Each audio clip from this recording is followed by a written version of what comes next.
poeta webs tranokala fanandratana ny tontolo ny poeta malagasy azo teniavina ao amin'ny Google poeta webs raisina andro voalohany mitondra makany amin'ny efitranony poeta webs efitra voalohany fandraisana ahitana ireo ambony ery ny lisitra ireo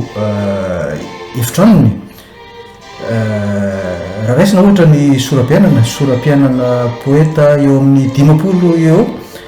toy ny Miamy Rajonary Rabary Stella Niavana ny fandalinana tononkalo sy loha hevitra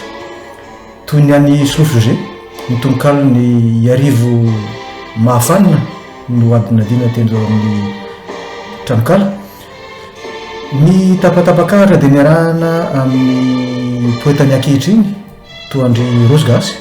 Avelomidoro Kely Randry ny latsoratra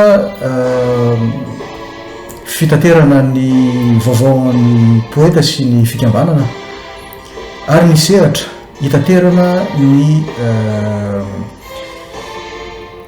antsan-tononkalo sy velakevitra samihafa raha hivenina ao amin'ny Google tsika ka hikaroka ohatra hoe izavo ireo poeta malagasy ireo inona momba azy dia hita avy hatrany fa eto avy hatrany ny poeta webs raha ohatra indray tsika hikaroka poeta manokana Niavana Ramanatoanina ohatra dia ahita fa izy eto amin'ny laharana fahatelo aoriana ny Wikipédia sy ny Bibliothèque nationale de France raha ohatra ka hikaroka poeta mety ho tsy hitantsika mivatana aingaikaingana fa somary midina lavidavitra atsika dia aloha makato amin'ny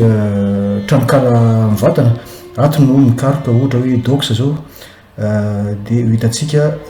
ny latsoratra samihafa zay mahakasika an'izany poeta andrarezina izany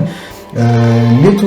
mahakasika azy manokana toy ny soram-piainana na ny tononkalo izay noadoadina na mahakasika poeta hafa saingy mety niresahana amin'ny apahany momba azy toa ny eto amin'ny Samuel Landry ohatra na Leo Zotis dia tsy ahivina fa namany akaiky dia akaiky tokoa.